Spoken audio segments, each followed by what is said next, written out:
भाइयों, आज हम बात करेंगे कि वर्ल्ड टेस्ट चैंपियनशिप में इंडिया कैसे क्वालिफाई कर पाएगा। रिसेंटली हमने देखा एडलेट और टेस्ट में हम लोग जो है ऑस्ट्रेलिया के खिलाफ मैच हार गए, जिसकी वजह से जो है वो काफी चेंजेस हमें पॉइंट्स टेबल में देखने को मिले। तो एक बार आपको टेबल के बारे में बता देता हूं मैं। जो WTC का टेबल है, जो टॉप 3 टीमें हैं वो किस तरीके से हमें बनती हुई दिख रही है। तो साउथ अफ्रीका जो है टॉप ऑफ द टेबल चला गया। रिसेंटली साउथ अफ्रीका ने जो श्रीलंका को है होम सीरीज में 2-0 हरा दिया, जिसकी वजह से वो टॉप ऑफ द टेबल चला गया। उसके बाद ऑस्ट्रेलिया है, वो सेकंड को पुश कर चुके हैं क्योंकि रिसेंट जो टेस्ट हुआ था उसमें हम हार गए। और जो टीम इंडिया है वो थर्ड पे इस टाइम पे है। तो क्या सिनेरियो है, हम बात करेंगे कि क्या सिनेरियो है, कैसे इंडिया क्वालिफाई कर पाएगा, बाकी टीम के कितने फिक्सचर्स बचे हैं, फिक्सचर्स के बारे में बात करेंगे, और बाकी टीमों के क्या चांसेस है क्वालिफाई करने की उसकी बात करेंगे। सबसे पहले हम बात करेंगे साउथ अफ्रीका की। तो साउथ अफ्रीका जो है वो मोस्टली जो है वो अपनी जो है वो स्लॉट जो है वो फाइनल में पक्का कर ही चुका है। ये बात तो लगभग गारंटी हो ही चुकी है। उन्हें सिर्फ एक मैच जीतना है और जो है वो बिल्कुल गारंटी जो है वो फाइनल में पहुंच जाएंगे। तो उनके पास अभी 2 मैच बचे हुए हैं। साउथ अफ्रीका के पास 2 मैच है, जो कि दोनों पाकिस्तान के साथ है और होम सीरीज में ही। और पाकिस्तान का रीसेंट फॉर्म आपको पता ही है कितना कुछ खास रहा नहीं है। तो मुझे तो भरोसा है कि 2-0 बिल्कुल इजीली जो है साउथ अफ्रीका ये सीरीज जीतेगा और फाइनल का स्पॉट बुक करेगा। अब जो मेन फाइट है वो इंडिया वर्सेस ऑस्ट्रेलिया के बीच में रहेगी। ऑस्ट्रेलिया की बात करते हैं तो ऑस्ट्रेलिया के पास 3 टेस्ट मैच तो ये हैं जो कि करंट सीरीज BGT है इसमें है। उसके बाद 2 जो वो टेस्ट मैचेस है वो खेलेंगे श्रीलंका के साथ इन श्रीलंका। तो टोटल मिला के 5 मैचेस जो है वो अभी भी जो है वो ऑस्ट्रेलिया के पास है इस WTC साइकिल के अंदर। इंडिया की बात करें तो इंडिया का साइकिल फिनिश है। ये जो 3 मैच ऑस्ट्रेलिया में बचे हैं BGT सीरीज की, यही है इंडिया के पास। इसी में कुछ करेंगे तो हमारा स्लॉट पक्का होगा, नहीं तो we are out of this game.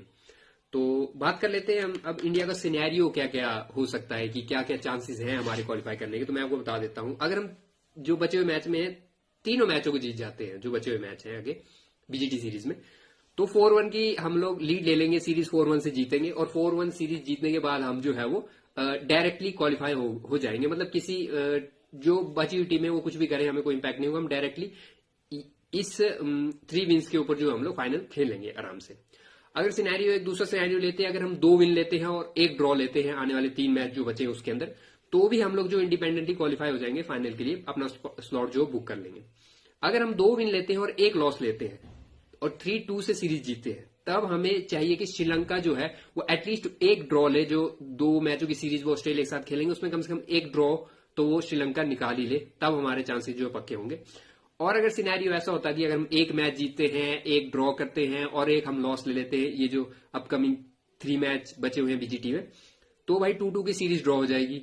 और इस सीरीज से ड्रॉ होने से अब हमें जो है वो चाहिए कि श्रीलंका एटलीस्ट 1 मैच जो है वो ऑस्ट्रेलिया को हरा दे श्रीलंका के अंदर, जो अपकमिंग सीरीज है।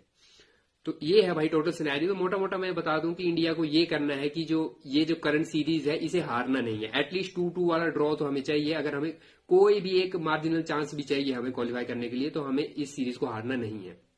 ये मोटा मोटा हमें एक बात समझनी होगी। तो अब देख ही सकते हैं आप, जो हमने 3 मैच जो गवाए होम सीरीज में, बिल्कुल ही अपने 100% पॉइंट्स दे दिए न्यूजीलैंड को ही, वो कितने अब हमें दिक्कत में डाल रहे हैं। अगर वो 3 मैच अगर हम इजिली जीत गए होते तो अभी एकदम हरी कोई ऐसा कोई इशू आने नहीं वाला था। और कल एक और मैच हुआ, पहले T20 हुआ, पाकिस्तान जो साउथ अफ्रीका के टूर पे है। तो फर्स्ट T20 हुआ साउथ अफ्रीका वर्सेस पाकिस्तान, जो कि साउथ अफ्रीका ने इजिली 11 रनों से जो है वो हरा दिया पाकिस्तान को। तो टॉस जीत के रिजवान ने बॉलिंग ली, काफी अच्छी स्टार्ट की थी पाकिस्तान ने, काफी टॉप ऑर्डर को हिला दिया था साउथ अफ्रीका के। फिर द डेविड मिलर शो आया, ऑल राउंड द पार्क उन्हें स्मैश किया पाकिस्तान बॉलर्स को। 40 बॉल्स पे 82 रन की बढ़िया पारी खेली। और जब वो आउट हो गए तब भी कोई स्कोर इतना कंपेटिटिव बना नहीं था। लेकिन फिर जॉर्ज लिंडे आए, उन्होंने एक बहुत बढ़िया बैटिंग करके 24 बॉल पे 48 स्कोर किया और एक रिस्पेक्टेबल टोटल ऑफ 183 जो है वो साउथ अफ्रीका को स्कोर तक पहुंचाया। पाकिस्तान चेज करने आया तो बाबर आजम को जो हो पावर प्ले में उन्होंने गवा दिया। उसके बाद रिजवान ने अच्छी बैटिंग की, लेकिन साथ में कोई पाकिस्तानी बैट्समैन को इतना टिक नहीं पाया। रिजवान लास्ट तक लगे रहे, लास्ट ओवर में आउट भी हो गए। और बीच में जो है वो जॉश लिंडे ने फिर बहुत अच्छी बॉलिंग करके जो है वो 4 विकेटें ली। और एक टाइम पे तो हैट्रिक भी ले गए थे, लेकिन वो फिर रिव्यू लिया हारिस रॉफ ने, तो वो देखा कि वो मिसिंग लेग स्टंप था। तो वो बैकबोन तो मिडिल ऑर्डर की, सॉरी पाकिस्तान की। तो 62 पे 74 किया। रिजवान ने स्लो खेले थोड़ा, पर वो डिमांड ही ऐसी थी, कोई साथ दे नहीं पा रहा था, तो इन्हें उस हिसाब से बैटिंग करनी पड़ी। तो दोस्तों आज की वीडियो में बस इतना ही, मिलते हैं नेक्स्ट वीडियो में। जय हिंद।